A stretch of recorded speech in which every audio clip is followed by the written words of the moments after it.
Hello, today we will discuss Federalism, that is second chapter from your NCERT textbook Democratic Politics Part 2.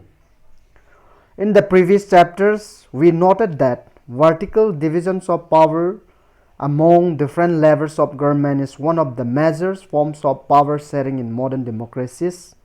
In these chapters, we will focus on this form of power sharing.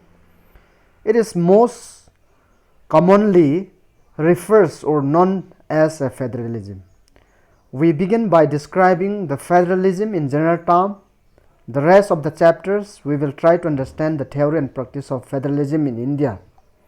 So, first of all, let us try to understand the word federalism.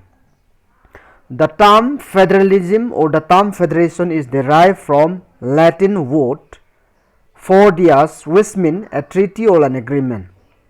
Thus, a federation is a new system of state or political system which is formed through a treaty or an agreement between the various units. And political scientists also have classified or described government into unitary and federal on the basis of the nature of relation between the national government and the regional government. By definition, a unitary government is one in which all the power are vested in the national government, and the regional government, if at all exists, derive their authority from the national government. A federal government, on the other hand, is one in which powers are divided between the national government and the regional government by the constitution itself, and both operate in their respective jurisdiction independently. So now let us get back, or let us go back to the contrast between the Belgium and the Sri Lanka that we saw in the last, or we have discussed in the previous chapters. You would recall that one of the key changes made in the constitution of Belgium was to reduce the power of the central government and to give this power to the regional government. The changes that took place in 1993 in Belgium was that the regional government will given constitutional power that will no longer dependent on the central government. Thus, Belgium shifted a form from a unitary to a federal forms of government. In Sri Lanka, continue to be a unitary system while the national government has all the power. Tamil leader want Sri Lanka to be a federal system. Federalism,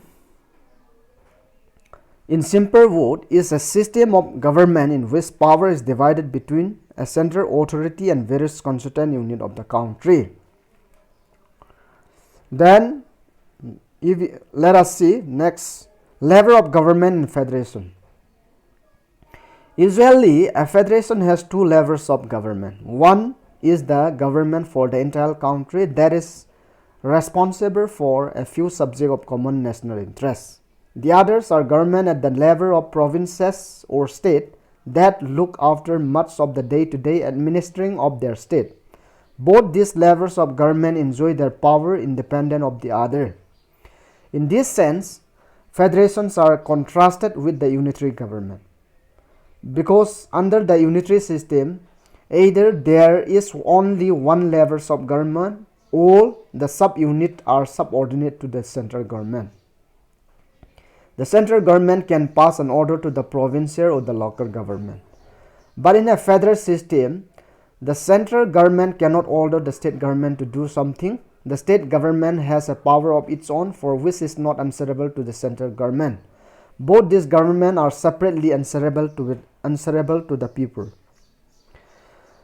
Let us look at some of the key important features of federalism. There are two or more levels of or styles of government. Different styles of government govern the same citizens, but each style has its own jurisdiction in a specific matter of legislation, taxation, and administration. The jurisdictions of the respective levels or styles of governments are specified in the Constitution, so the existence and authority of each styles of government is constitutionally guaranteed. The fundamental provision of the Constitution cannot be unilaterally changed by one level of government. Such changes require the consent of both the levels of government. The court have the power to interpret the constitutions and the power of different levels of government. The highest court acts as an umpire if dispute arises between different levels of government in the exercise of their respective power. Sources of revenue for its levels of government are clearly specified to ensure its financial autonomy. The federal system thus has a dual objective. Number one is to safeguard and promote unity of the country, while at the same time, number two, to accommodate regional diversity. Therefore, two crucial aspects of either of federalism. Government, number one, government at the different levels should agree to some rules of power sharing. Trust and agreement to live together must be there. Mutual trust and agreement to live together must be there. So, the exact balance of power between the center and the state government varies from one federation to another. This balance depends mainly on the historical context in which the federation was formed. Let us see. The federal system, types of federation. There are two kinds of route through which federation has been formed.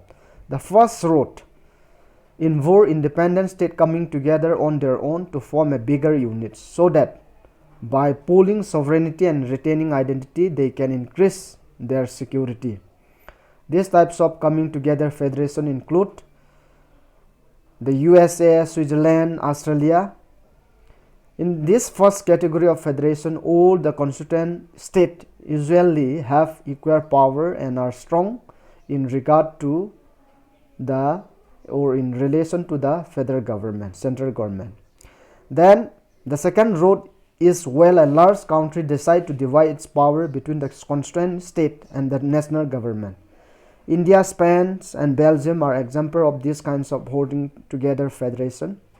In this second category, in this second route, the central government tend to be more powerful in relation to the state government. Very often, different constituent units of the federation have unequal power. Some units are granted special power. So here, we can see from the slide clearly the difference between coming together and holding together federation.